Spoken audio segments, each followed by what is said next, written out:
If you haven't played Rainbow Six Siege since this was the intro, I'm gonna get you caught up on all the changes you need to know about in this video. The first thing you need to know is that the weapon attachment system has been completely reworked.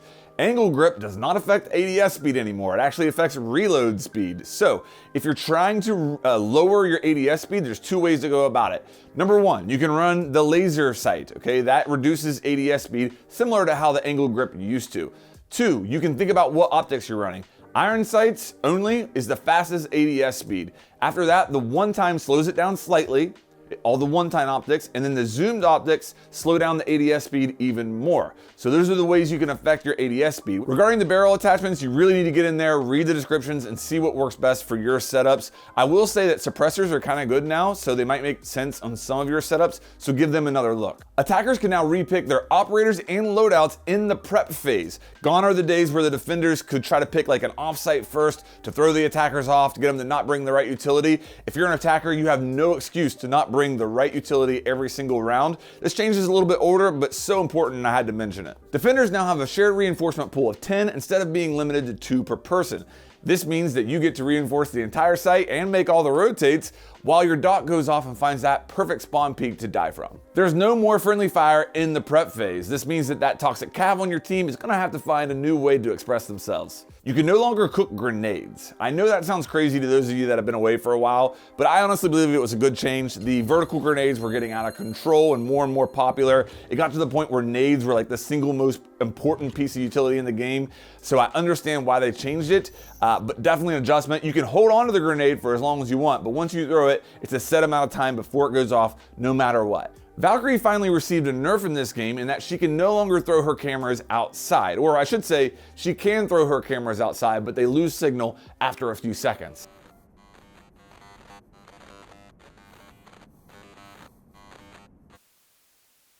It's not all good news on the yellow ping front though, because she really benefited from a change to the yellow pings. They made it so that you can now yellow ping from cameras. You used to only be able to do it from your first person view. So you can actually be on camera and be pinged without knowing it, not having any clue at all that you're being spectated on camera and that your location is being given out. I guess this is as good a time as any to tell you about her Navy SEAL counterpart, Blackbeard. He received a massive rework. So instead of having a face shield that was made out of saran wrap, he now has a traditional full body shield similar to the other shield operators in the game.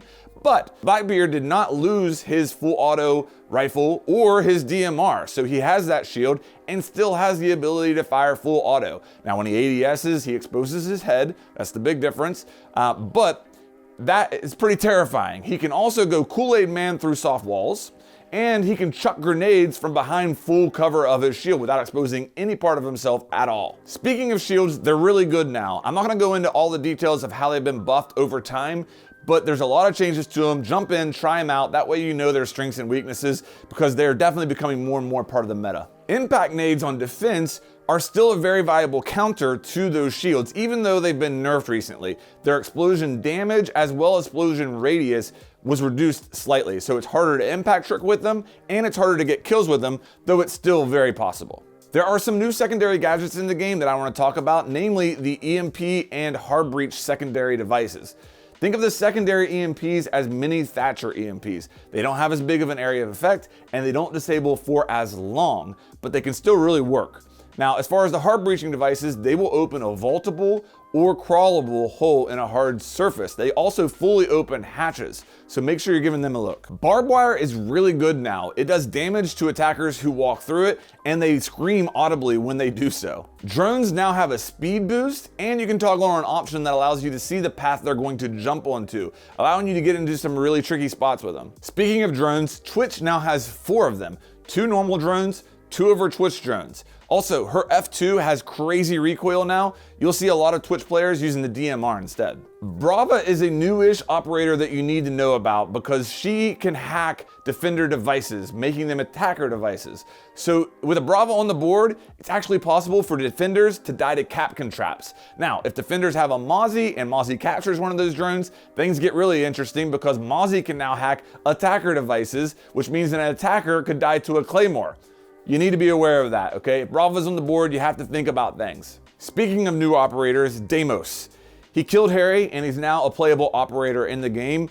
He's got a mechanic where if you get scanned by a drone as a defender, he can pinpoint your location at any time, showing a location for you. The good news is, as a defender, when you get pinged by him, you see where he's at as well, and he can only use a pistol. It's a very good pistol, but it's a pistol. A lot of times you'll see the Deimos players playing underneath, trying to get vertical kills, so watch out for that. Recruits are no longer a meme. I actually run the attacker recruit striker a lot. He has the ability to run the secondary hard breach and secondary EMPs, which is pretty unique. He can clear a device and open a wall by himself.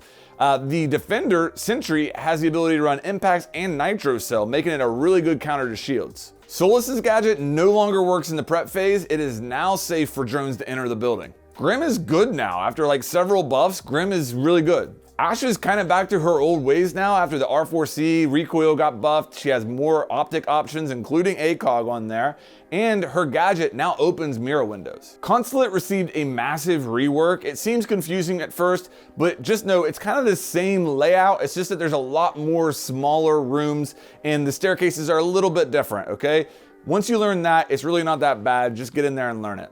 There are also 3 new maps in the game: Emerald Plains, Nighthaven Labs, and Lair. I think most people agree at this point that Emerald Plains and Nighthaven Labs are good maps, especially Nighthaven Labs. I think the jury's still out on Lair, but I think you need to go in there and learn Emerald Plains, Nighthaven Labs for sure, because they're not going anywhere, and they're even not getting banned a lot of the times in the map ban phase. In order to learn those maps, there are a ton of new onboarding tools in the game that never existed before. Go in there to training and look at what all's available. There's a mode where you can go in and learn the callouts on a map. You can play maps against bots. You can go and do like a warm-up where there's bots spread around the map and just learn how to navigate. A lot of resources for you there to learn the maps. Spawn peaks are still a thing in Siege, but they're not as easy as they used to be. They've nerfed a lot of them. For sure, when they do happen, it's usually a dock with an ACOG somewhere, but it's not as easy as they used to be. All right, what did I miss? If you're watching this and there's something that you can think of that was a big change that I didn't talk about, make sure you put that in the comments so that people who are coming back to the game are aware of that. It's really appreciated. Also, if you are one of those people that are returning, you're in the same boat as me and a lot of other people, okay? Head over to my Twitch, drop me a follow. You'll see me going through the same pain as you. It's tough getting back into this game. There's a lot to learn, but I'm having a blast. And honestly, after about 100 matches, I feel like I'm kind of like back into the grind of things. So stick with it. It's worth it, as Siege always is, right? So if you enjoyed this, make sure you like and subscribe, and welcome back.